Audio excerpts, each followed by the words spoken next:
नमस्कार फ्रेंड আমি তাপস আর একটা নতুন ভিডিওতে আপনাদের সবাইকে স্বাগতম। চলে আসুন, আজকে বাজার থেকে নিয়ে এসেছি চিংড়ি মাছ। আজকে চিংড়ি মাছের রেসিপি হবে মালাইকারি। দেখুন, আগে চিংড়ি মাছটা কেটে নিই, তারপর কেমন কি রান্না করছি আপনাদের দেখাচ্ছি। চলুন আসুন। ওকে, এইভাবে কেটে নেব ভালোভাবে, এগুলো সব পরিষ্কার করে নেব। এই দেখুন, এরকম করে সব কটাকে কেটে নেব পরিষ্কার করে, ঠিক আছে? এক সেকেন্ড। এরকম করে সব চিংড়ি মাছগুলো কেটে নেব। কেটে নিয়েছি এরকম করে, দেখুন।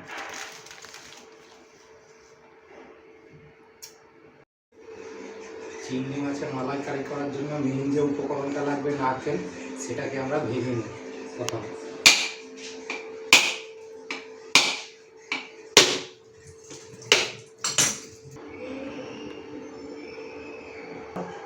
এরপর আমরা নারকেলটাকে এর মাধ্যমে কুড়ে নেব।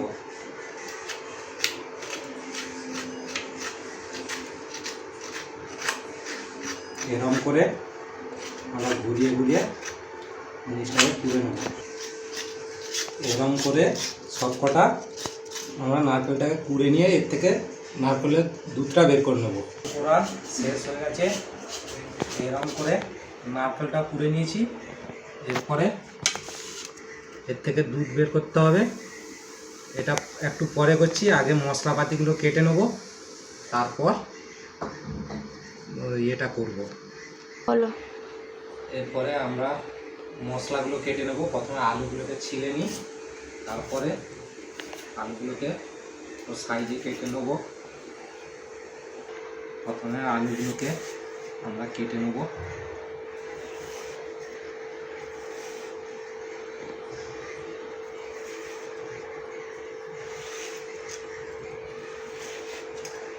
এরকম সাইজে সব কটা আলু কেটে নেব, আমি ছোটো ছোটো টুকরো করে। এবার পেঁয়াজগুলোকে কেটে নিচ্ছি।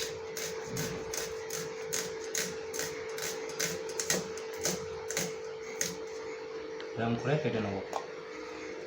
এবার টমেটোটাকে কেটে নেব।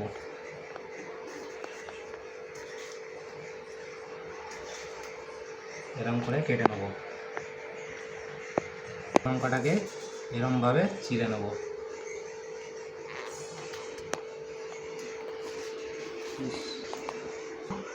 এবার আদাটাকে ছুলে নেব।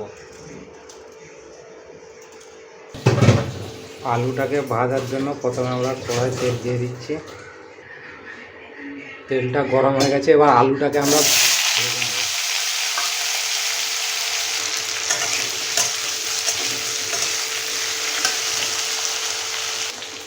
আলুতে নুন দিয়ে দেবো। চিংড়ি মাছটা লবণ আর হলুদ দিয়ে আমরা প্রথমে এটাকে ম্যারিনেট করে নেব, তারপর এটাকে ভাজবো। প্রথমে এটাকে মাখিয়ে নিলাম। আলুটা ভাজা হয়ে গেছে। এবার আলুটাকে আমরা তুলে নেব।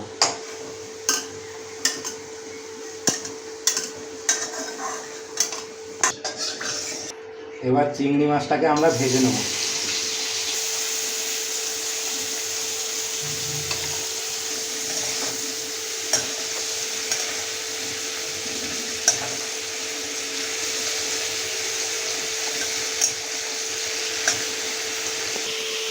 আমাদের জলটা গরম করে নিয়েছি।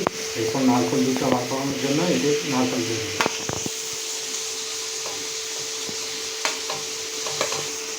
চিংড়ি মাছগুলো ভাজা হয়ে গেছে। এবার আমরা চিংড়ি মাছগুলোকে তুলে নেব। ফোড়নে দিয়ে দিচ্ছি একটা শুকনো লঙ্কা, দুটো এলাচ, দুটো গোলমরিচ, দুটো লং আর একটা দারচিনি কাঠ।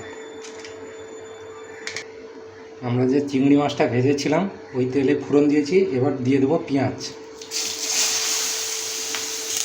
পেঁয়াজটাকে এরকম করে ভেজে নেব। এরপরে আমরা এতে কাঁচা লঙ্কা দিয়ে দিচ্ছি। এরপর আমরা দিয়ে দিচ্ছি আদা।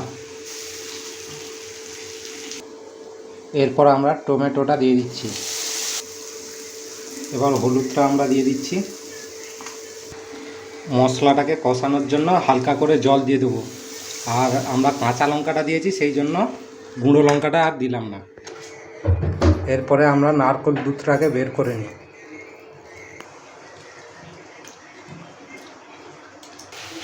মশলাটা ভালোভাবে কষানো হয়ে গেছে, এবার ভেজে রাখা আলুটা দিয়ে দেবো। ভেজে রাখা আলুটা যে দিয়েছি, এবার কষতে থাকবো কিছুক্ষণ। আলুটাকে কিছুক্ষণ কষে নিয়েছি, এবার নারকেল দুধটাকে দিয়ে দেবো। ঝোলটা ফুটে গেছে, এবার পরিমাণ মতো লবণ দিয়ে দেবো। এবার ভেজে রাখা চিংড়ি মাছটা দিয়ে দেবো। রান্নাটা হয়ে এসছে, পরিমাণ মতো হালকা করে আমরা চিনি দিয়ে দিচ্ছি। আমাদের তরকারি হয়ে গেছে, এবার ধনেপাতা দিয়ে দেবো। আমাদের তরকারি হয়ে গেছে, এবার নামিয়ে নিচ্ছি।